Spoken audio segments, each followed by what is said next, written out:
Start करें बच्चों। Okay, chapter number 14। Chapter number कौन सा देखने वाले हैं हम लोग? 14 चैप्टर। यानी इम्पोर्टेंट क्यों है? तो क्या भाई बहुत सारे क्वेश्चंस बन के आते हैं और ऐसे ऐसे क्वेश्चंस आते हैं कि बच्चों को डिफ़िकल्ट पड़ जाते हैं। तो हम लोग बेसिक से स्टार्ट कर रहे हैं पहले से, और आपको बिल्कुल पक्का कर देंगे। जरा ही ऐसा नहीं लगेगा इससे क्वेश्चन आएगा और नहीं होगा। इतनी जल्दी हो जाएगा जिसका आप अंदाज़ा नहीं लगा सकते। ठीक है, तो हमारा चैप्टर है चैप्टर नंबर 14। बिल्कुल सिंपल है। हमारा गोल ऐसा रहेगा कि हम दो पॉइंट करेंगे।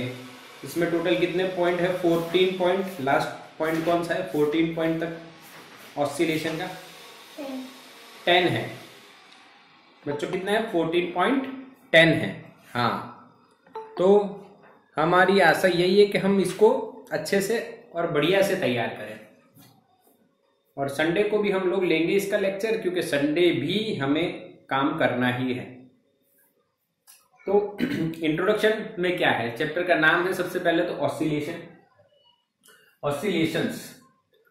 यानी अगर आपने 11th के फर्स्ट सेम में 3rd चैप्टर पढ़ा हो तो आपको मोशन के बारे में बताया गया होगा।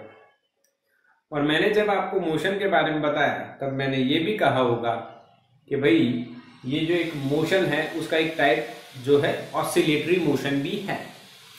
अच्छा, ये पढ़ना क्यों है? तो क्योंकि ये डे टू डे लाइफ में होता है।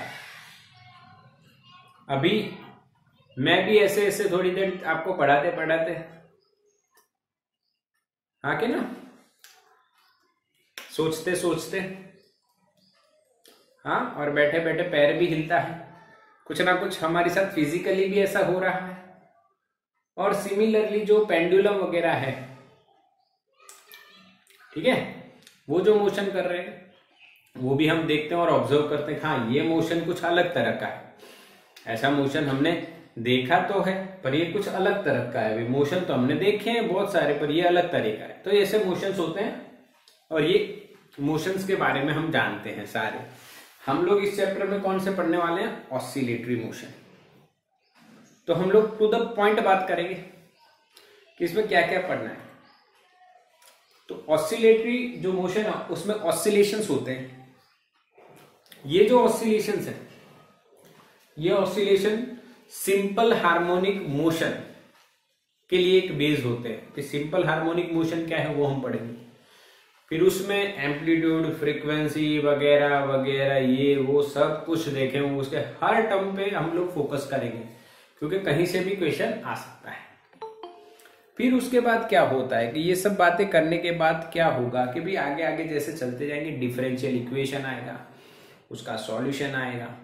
Simple pendulum, most important, simple pendulum. दूसरा, इसमें ऑसिलेशन में कौन सा? तो कोई सिंपल पेंडुलम ये वाला। और दूसरा होता है इसमें जो मोस्ट इंपॉर्टेंट होता है वो है spring mass system. Spring mass system जो ऑसिलेशन होता है कि भाई एक स्प्रिंग लटकी हुई है, नीचे एक मास लगा दिया और आपने ऐसे ऑसिलेट करवा दिया।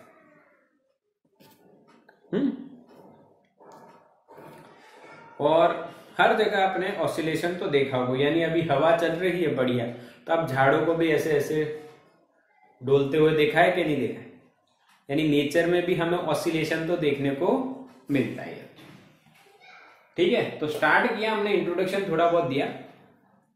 मोशन की बात मैं नहीं कर रहा हूं, बहुत सारे motion, linear motion, rotational motion, rolling motion, vibrational motion, oscillatory motion, बहुत सारे मोशन। हम टू द पॉइंट बात करेंगे periodic motion and oscillatory motion. यानी हम लोग टू द पॉइंट बात कर रहे हैं। तो सबसे पहले बच्चों हम जो बात करने वाले हैं वो है ये पीरियोडिक मोशन।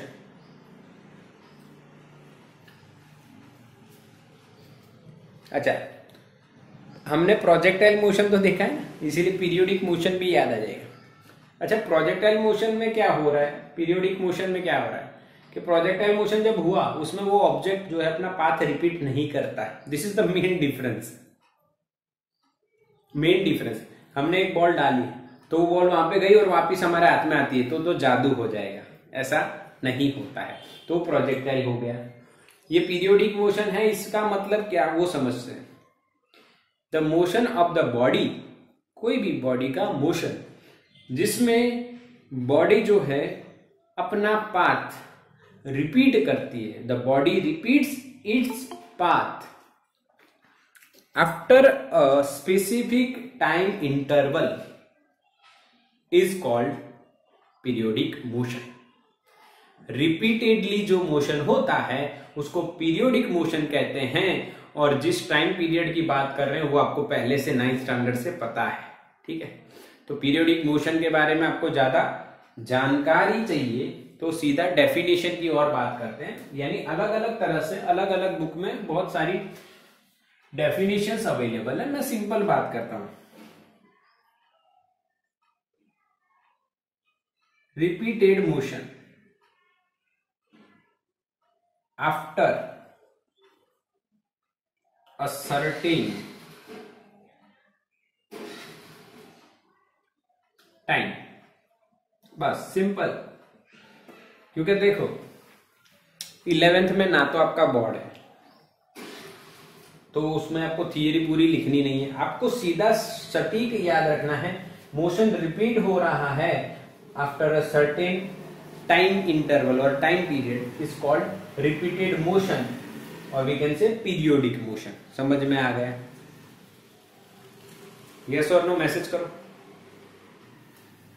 क्लियर? यस। अच्छा, एग्जांपल बता देता हूं, सटीक सटीक एग्जांपल। पीरियोडिक मोशन कौन कौन से होते हैं? तो क्लॉक हैंड्स, नॉर्मली बात करते हैं, क्लॉक हैंड्स जो है पीरियोडिक मोशन करते हैं। समझ में आया? हर क्लॉक के हर एंड का एक एक टाइम पीरियड होता है, आवर, मिनट, सेकेंड, ये सारे हैंड का कुछ ना कुछ टाइम पीरियड होता है। व्हाट इज टाइम पीरियड ये रिपीट करेंगे, आगे पढ़ेंगे अच्छी तरह से, पर अभी पता है इसलिए लिख देते हैं कि भाई टाइम पीरियड जितने टाइम में वो अपने मोशन को क्या कर रहा है, बॉडी रिपीट कर रहा है। बच्चों क्लियर है ना? तो उसको हम टाइम पीरियड बोलते हैं। आवर हैंड का टाइम पीरियड बताओ एनालॉग क्लॉक में। आवर हैंड का टाइम पीरियड बताइए। Time period of hour hand 12 hour. Right answer, right answer. देखो 11th वाले बच्चे भी आंसर दे रहे हैं और राइट है, ठीक है। तो समझने वाली बात है भाई, 12 आवर के बाद, समझ रहे हो ना, वो अपना पाथ क्या करेगा भाई, रिपीट करेगा आफ्टर 12 आवर। आवर हैंड सोच लो, 12 बजा, 1 बजा, 2 बजा, 3 बजा, फिर 12 बजेगा, यानी 12 घंटे बाद वो अपने पाथ को रिपीट कर रहा है। मिनट हैंड का बोलो, फटाफट मैसेज करो। 60 मिनट, यस। और वी कैन से 1 आवर, और सेकेंड का 60 सेकेंड, और वी कैन से 1 मिनट, यस। सबको पता है, सबको पता है, बोलो हाँ के ना। These are the periodic motions। वे एक और बात करते हैं, आप कहते हो सर बस यही नहीं, एक और बात करते हैं। हेलिस कॉमेट नाम तो सुना होगा, यस और no? Halley's comet, yes. Halley's comet आता है वापिस अर्थ के अराउंड कितने साल में? Yes, 76 year. ये भी एक ऑसिलेट पीरियोडिक मोशन हो गया। तो अब आप पकड़ लोगे मुझे, अरे सर ये तो बहुत सारे हैं। देखो कैसे, अर्थ घूम रही है, अर्थ के आसपास चंदा घूम रहा है, सन के आसपास सारे प्लैनेट घूम रहे हैं, तो ये सारे कौन से मोशन हो गए? पीरियोडिक। क्या बच्चों सही बोल रहे हैं हम लोग? हाँ के ना? पक्का के नहीं? पीरियोडिक मोशन बिल्कुल समझ में आएगा। हाँ, आपको बस कुछ भी, अब यानी आप अंदाजा लगा सकते हो। अब मैं लॉजिकल बात बताऊं आपको, लॉजिकल बात। पीरियोडिक मोशन जो है ना, वो अगर मैथमेटिकली आप रिप्रेजेंट करना चाहते हो तो कैसे करोगे? किसी भी मोशन को आप मैथमेटिकली रिप्रेजेंट कर सकते हो। जैसे मैंने ये लिखा बच्चों y = mx + c, बताओ ये कौन सा मोशन होगा? Straight line. कौन सा मोशन होगा ये? Straight line motion. यस और नो? क्लियर है? बिल्कुल समझ में आ रहा है? बिल्कुल यस। तो स्ट्रेट लाइन जैसे इक्वेशन से रिप्रेजेंट होती है, एलिप्स जो चैप्टर 8 में हमने पढ़ा है वो भी रिप्रेजेंट होता है, यानी सभी कुछ इक्वेशन से रिप्रेजेंट होते हैं। तो पीरियोडिक मोशन भी इक्वेशन से रिप्रेजेंट होता है। तो देखिए, अगर f of t, this is f of t, that means what? Function of time, कोई भी हो सकता है ये। If function, any function f of t is a periodic one,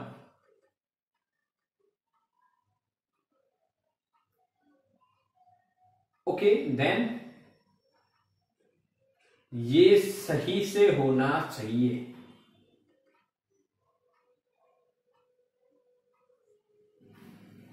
ये होगा, then and then we can say the function f of t is periodic। अब ये बात थोड़ी सी समझ में आई या नहीं? तो भाई बिल्कुल समझ में आई। कैसे समझ में आई? अरे भाई f of t = f of t + t, where capital T is nothing but the time period। Capital T क्या है बच्चों? Time period. कैपिटल T क्या है? Time period. समझ में आया? हाँ के ना?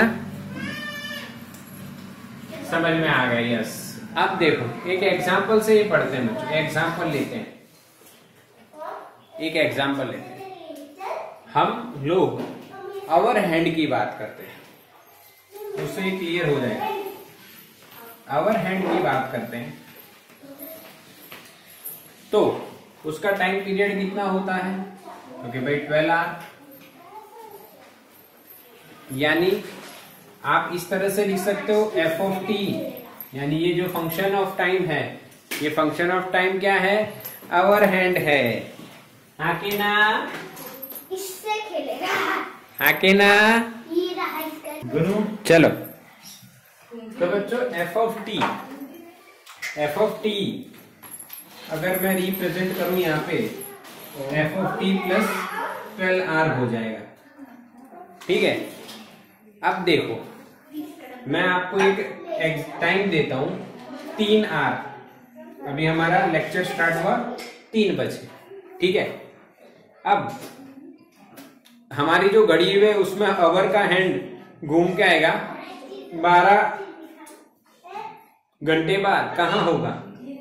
तो अगर टी आपने 12 लिया तो राइट, LHS तो नथिंग बट आपको पता है कि LHS क्या हो जाएगी भाई?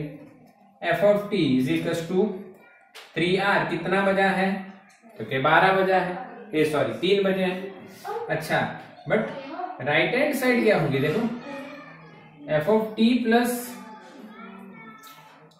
देखो यहां पे ध्यान देना एक और बार फिर से। f of t = भाई यहाँ पे हमने 3R ले लिया है, यानी t की वैल्यू हमने ली है 3R। ठीक है? कितने लिए? 3R, यानी t + 12 मैं यहाँ पे लिख रहा हूँ RHS के लिए। तो f of 3 + 12 कितना हो गया भाई? f of 15, यानी आप कहोगे 15R हो गए, 15R। पर आप हिसाब लगाओगे 15R यानी कितने बजे? आगे ना? 15 हाँ कि ना? बताओ। 15 बजे, इसका मतलब 3 बजे। तो क्या समझ में आया कि अगर कोई फंक्शन पीरियोडिक है, बोलो फील हुआ कि नहीं हुआ? फील हुआ कि नहीं हुआ? यस और नो? हाँ, ये लॉजिक है, सबको पता है। f of t = f of t + t हुआ ना, तभी फंक्शन कैसा हो जाएगा? पीरियोडिक।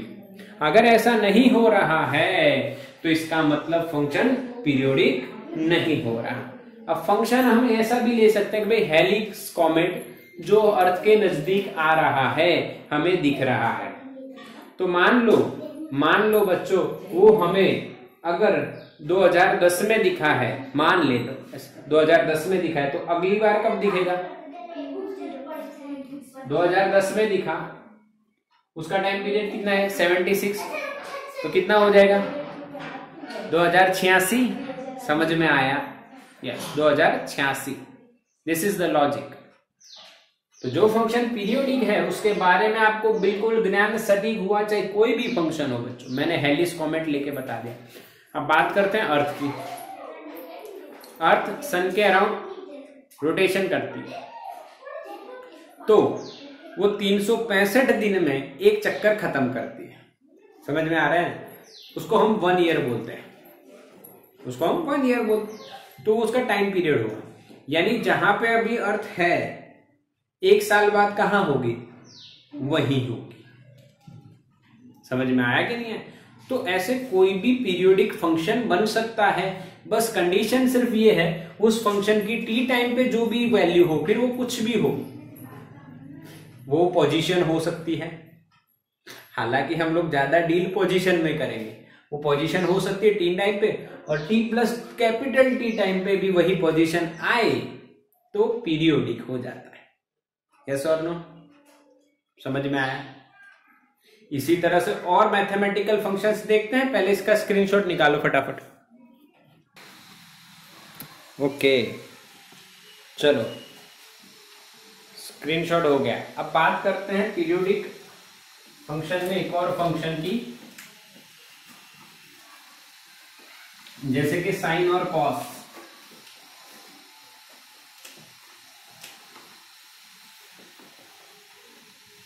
यहां पे हम बात करते हैं साइन और कॉस की। साइन और कॉस कैसे फंक्शन है? तो पीरियोडिक फंक्शन है। कैसे?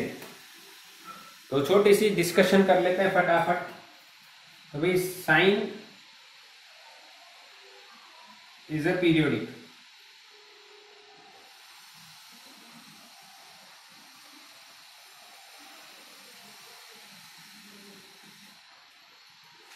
कैसे? तो अगर आपने ग्राफ बनाना स्टार्ट किया, यहाँ पे थीटा लिया और यहाँ पे आपने साइन थीटा लिया, वो कुछ भी हो सकता है। तो यहाँ पे साइन 0, यहाँ पे 90, यहाँ पे 90 लिखा है भाई, 90, फिर 180, फिर 270 और फिर 360। और यहाँ पे 360 प्लस 90 कितना होगा? 450। अगर मैं 450 की बात करूं, ठीक है। अच्छा, तो साइन 0 है वो 0 होता है, यहाँ पे 1 और यहाँ पे क्या होगा? -1। देखना है, साइन 0 0, साइन 90 कितना होता है? 1, साइन 180 0, साइन 270 कितना होता है बच्चों? -1, साइन 360 0, और साइन 450 हमें पता नहीं है, पर अगर हम निकालते हैं साइन 450 तो वो 1 ही मिलता है। तो देखो सेम वैल्यू आई, यानी जो 360 पे 0 है और 0 पे 0, उसके बाद जो भी वैल्यू होगी वो सेम रिपीट होगी। और 360 को हम क्या बोलते हैं बच्चों? 2 पाई। क्या बोलते हैं? 2 पाई। अगर ये पाई में रेडियन में लिखें तो π/2, यहाँ पे पाई, यहाँ पे 3π/2 और यहाँ पे 2 पाई, इस तरह से चलता रहेगा। बोलो हाँ के ना? समझ में आया? यानी टाइम, ये टाइम नहीं है, भले ही ये एंगल है, भले ही ये क्या है? एंगल है, एंगल है, पर ये भी टाइम पे डिपेंडेंट हो सकता है ना। Theta is omega t, angular velocity is equals to theta upon t, तो theta is equals to omega t. तो टाइम चेंज होगा, वैसे वैसे थीटा चेंज हो रहा है, यानी 2 पाई एंगल के बाद ये रिपीट करता है इसकी वैल्यू। तो इसका जो टाइम पीरियड है वो एंगल में अगर हम बोले तो 2 पाई है, यानी 2 पाई एंगल के बाद वो अपनी वैल्यू रिपीट करेगा। अगर समझ रहे हो कि नहीं मेरी बात? अगर आप लोग टाइम पीरियड लिखना चाहते हो तो 2π/ω हो जाएगा ये for the sine and cos. कितना टाइम पीरियड है? 2π/ω। t = θ/ω।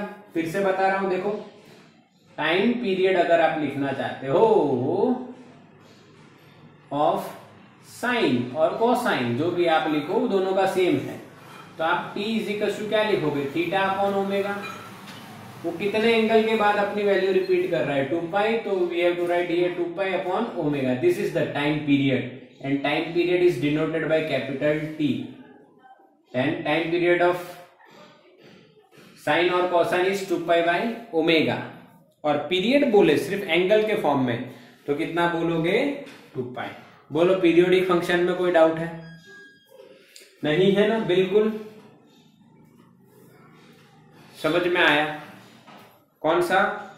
Periodic motion. क्लियर है? यस। तो इसका भी स्क्रीनशॉट ले लो।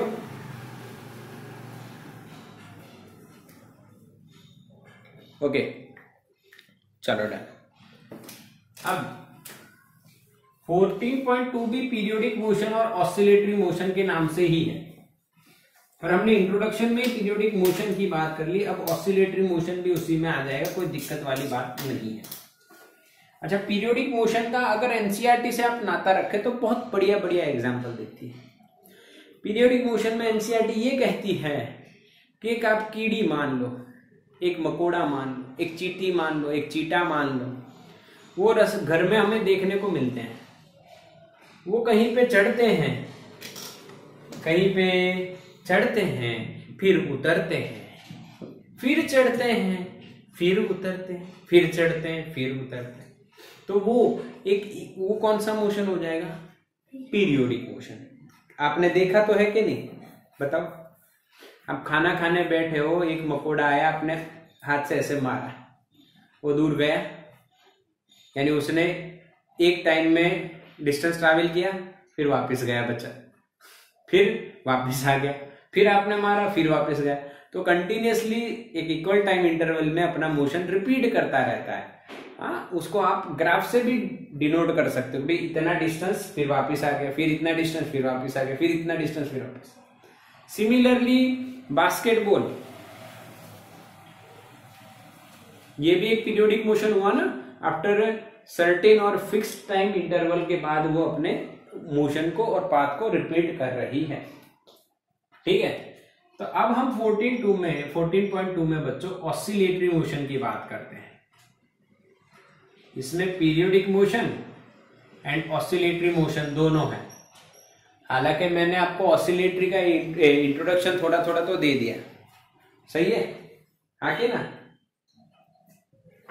हाँ के ना बोलो? यस यस, थोड़ा थोड़ा। अब इसका डिटेल करा देता हूं आपको। ऑसिलेटरी मोशन जैसे मैंने पीरियोडिक आपके दिमाग में उतार दिया बढ़िया से, जो आप कभी अब भूलोगे नहीं। हाँ, आपको रिवीजन की जरूरत पड़ सकती है, ऐसा नहीं है कि सर हम तो भूल जाएंगे, नहीं, रिवीजन रिक्वायर। अगर आप मान लो कोई भी चीज हो बच्चों, कोई भी चीज है, रिवीजन जरूरी है। हम नए घर में जाते हैं, मान लो आपका घर नया बना है, आप गए वहां पे, तो आप किसी और के घर पे गए, चलो, तो वहां पे स्विच बोर्ड जहां पे है, अगर आपके घर में वहां पे नहीं है तो आपको बंद करने में तकलीफ होगी। पर वही आपके घर में हो और रोज आप 10 बार बंद कर रहे हो तो आपको आदत पड़ जाती, फिर आप बिना देखे भी बता देते हो कि यहाँ बस बिना देखे बंद कर देते हो। तो प्रैक्टिस इज रिक्वायर्ड। चलो, तो ऑसिलेटरी मोशन भी देख लेते हैं। What is oscillatory motion? तो बच्चों, इस मोशन को बोलते हैं ऑसिलेटरी मोशन। रीजन इसमें ऑसिलेशंस होते हैं, जो चैप्टर का नाम है। तो कैसे होते हैं? तो कि पीरियोडिक मोशन का ही एक टाइप है, पीरियोडिक मोशन का ही एक टाइप है। तो आप कहोगे सर पीरियोडिक मोशन का एक टाइप है तो ये पीरियोडिक नहीं होगा? हाँ, ये पीरियोडिक है, ये पीरियोडिक है, पर इसमें एक स्पेशल टाइप होता है। जैसे कि एक एग्जांपल देता हूं, आप एग्जांपल से समझेंगे, जल्दी समझेंगे। मैंने यहां पे स्प्रिंग लगा दी, ठीक है, और उसके नीचे एक मास रखा है, यहां पे वो अभी रेस्ट पे है। अभी कहां पे है? रेस्ट। अब मैं उसको खींचता हूं, यहां तक लेके आता हूं और फिर छोड़ देता हूं, तो वो जो मोशन करेगा ना वो पीरियोडिक होगा, यानी वो अपना पाथ रिपीट करेगा। यस और नो? और बढ़िया एग्जांपल दूं तो आपने गाड़ी में देखा होगा एक वो अपना लकड़े का बना हुआ कोई स्टेचू लगा होता है, उसके सिर पे मारो तो देखा है ऐसा? हाँ के ना मैसेज करो, एडवर्टाइज में कहीं देखा होगा। यस, वो जो मोशन है वो यही है, सेम। अच्छा, हाँ देखो कैसे कैसे ये मोशन हमें समझना है, ठीक है? तो जब ये बॉडी यहां पे आई होगी तब इसको इधर ले जाने के लिए एक फोर्स लगेगा, हाँ, और जब ये बॉडी यहां आई होगी तब इसको इधर ले जाने के लिए भी फोर्स लगेगा। यस और नो? समझ में आया? क्लियर? तो ये एक स्पेशल टाइप का मोशन होगा जिसमें बॉडी को जो एट रेस्ट पोजीशन है, या उसे आप एट रेस्ट हटा के मीन पोजीशन बोलो, मीन पोजीशन, उसकी ओर ले जाने के लिए हर बार उसके ऊपर कोई ना कोई फोर्स लगता रहता है। और under this type of force जो मोशन होता है उसको कौन सा बोला जाता है? Oscillatory motion. समझ में आया? The periodic motion under the influence of the force which is directly proportional to the displacement and acting towards the mean position or equilibrium position, then the periodic motion is said to be an oscillatory motion. Definition लिखना है तो लिख सकते हो, सब लोग लिखो। मैं बोर्ड पे लिखूंगा, बहुत टाइम वेस्ट होगा, आप फास्ट फास्ट लिख दो या मैं लिख दूं बोर्ड पे? हाँ?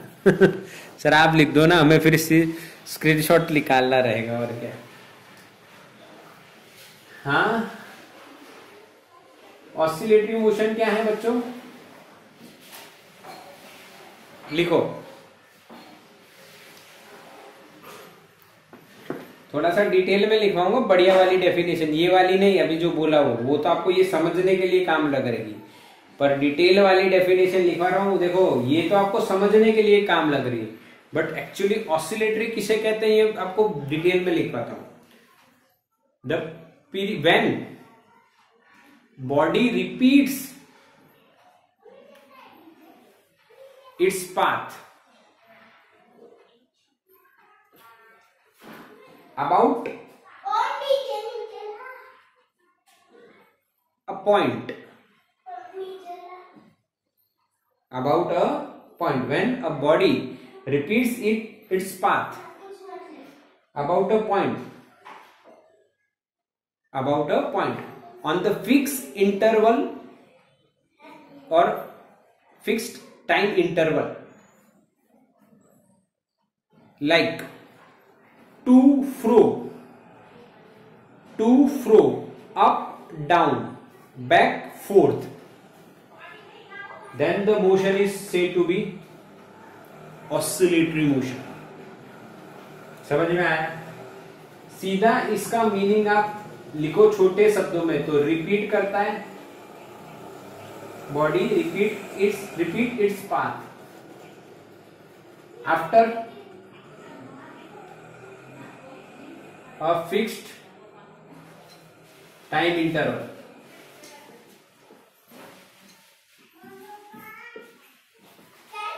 about a fixed point, और वो भी कैसे? 3 टाइप के, to fro, back forth, up down, then we can say it performs oscillatory motion. क्या बच्चों समझ में आया? अप डाउन यानी ये वाले, बैक फोर्थ ये वाले, एंड टू फ्रो। समझ में आया कि नहीं आया?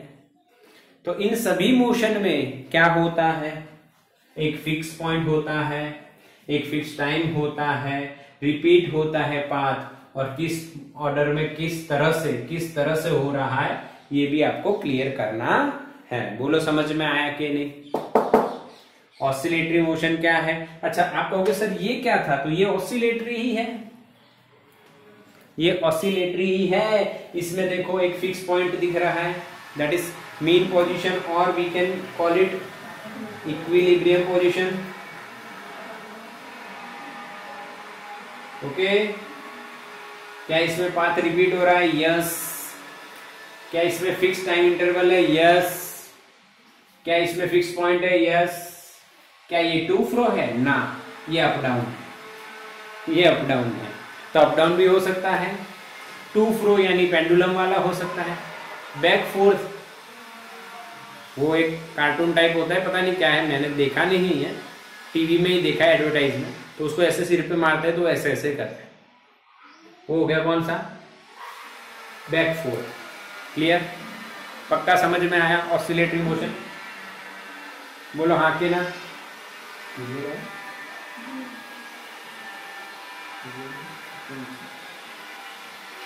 यस, बिल्कुल बिल्कुल, स्क्रीनशॉट ले लो इसका।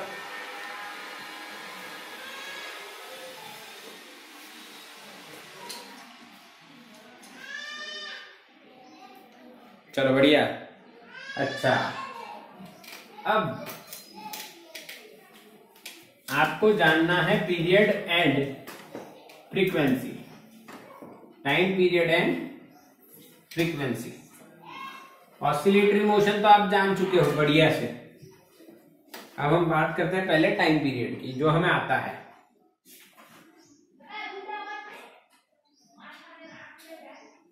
Okay, in terms of oscillation हम बात कर रहे हैं, किसकी बात करें? ऑसिलेशन। तो सिर्फ ऑसिलेशन के लिए आप वो डिफाइन कर सकते हो, पर मैं जनरलाइज एक डेफिनेशन देता हूं,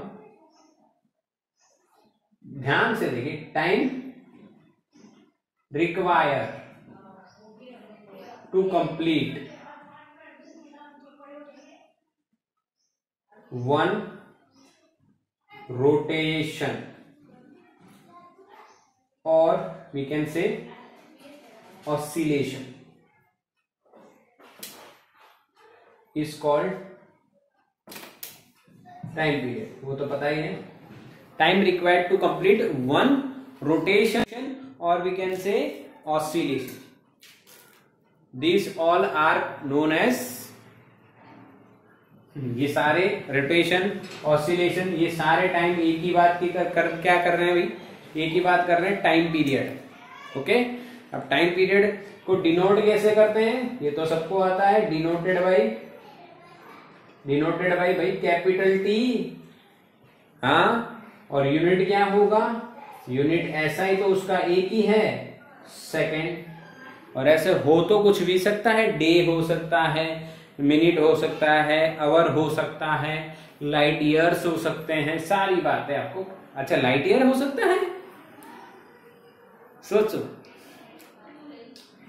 क्या लाइट ईयर टाइम पीरियड का यूनिट हो सकता है?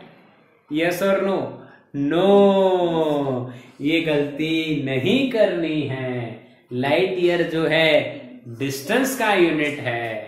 समझ में आया ना? हाँ, ये ध्यान रखना है। लाइट ईयर भले ही पीछे ईयर लिखा हुआ है, पर है वो डिस्टेंस का यूनिट। ठीक, टाइम पीरियड आ गया। अब किसका टाइम पीरियड कितना, ये पूछ के मैं आपको टाइम वेस्ट नहीं करवा रहा हूं, क्योंकि सबका आपको टाइम पीरियड पता है। उसके बाद हम फटाफट बात करते हैं फ्रीक्वेंसी, जो भी आपको पहले से पता है। ये क्या है भाई? तो कि भाई नंबर ऑफ, बढ़िया लॉजिक है, सिंपल, नंबर ऑफ ऑसिलेशन नहीं, मैं पूरी बात करूंगा, रोटेशन और रिवॉल्यूशन और ऑसिलेशन पर यूनिट टाइम, और we can say second. Is called frequency. Frequency का मेरा एक एग्जांपल बताता हूं आपको, देखो अभी फील होगा। मैं आपके सामने से आता हूं, फिर आया, फिर आया, याद आ रहा है कुछ, फिर आया, ये एक तरह का मोशन हुआ। अब बताना दूसरे टाइप का, मैं आया, फिर आया, फिर आया, बताओ मेरे आने की फ्रीक्वेंसी बढ़ गई? यस और नो? यस, इसी को बोलते हैं फ्रीक्वेंसी। नंबर ऑफ रोटेशन करो चाहे ऑसिलेशन करो, पर यूनिट टाइम कितने कर रहे हो, that is called frequency. And what is time period? Time required to complete one rotation. Okay, तो फ्रीक्वेंसी को डिनोट किया जाता है, डिनोटेड बाय एफ और न्यू। इसको बोला जाता है न्यू, केमिस्ट्री में आ गया होगा, इसलिए मैं इसमें डिटेल नहीं दे रहा हूं आपको, बस सिंपल मैं इसको प्रीफर करता हूं, क्योंकि मैं जब वेलोसिटी v लिखता हूं तब मैं यहाँ पे कंफ्यूजन में रहता हूं, उसी तरह से आप भी रहते होंगे, इसलिए मैं फ्रीक्वेंसी को f लिखता हूं। यूनिट, अच्छा यूनिट के बाद इक्वेशन की बात करते हैं। Frequency is also defined as reciprocal of time period. हाँ के ना, reciprocal of time period. Time period का उल्टा कर दो, यस, उसका यूनिट हो जाएगा सेकंड का उल्टा। और एक महान साइंटिस्ट है हर्ट्ज, हर्ट्ज के नाम से इसका यूनिट माना गया है। रीजन आपको पता है, स्टैंडर्ड 12th में आएगा, या आ चुका है आपको स्टैंडर्ड 12th, क्योंकि आपको पता होना चाहिए कि भाई फ्रीक्वेंसी जो EM वेव्स हैं, इलेक्ट्रोमैग्नेटिक वेव्स, वो ढूंढने वाले कौन थे? प्रैक्टिकली हर्ट्ज, इसीलिए उसी का जो नाम है यहाँ पे यूज हो रहा है। अब फ्रीक्वेंसी का एक एग्जांपल देता हूं,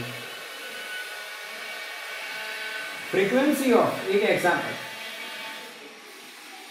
फ्रीक्वेंसी ऑफ अल्टरनेटिंग करंट। और ये अल्टरनेटिंग करंट पूरा ना लिखूं तो मुझे क्या लिखना चाहिए? AC वोल्टेज इन इंडिया कितनी है पता है आपको? 50 हर्ट्ज। कितनी है बच्चों?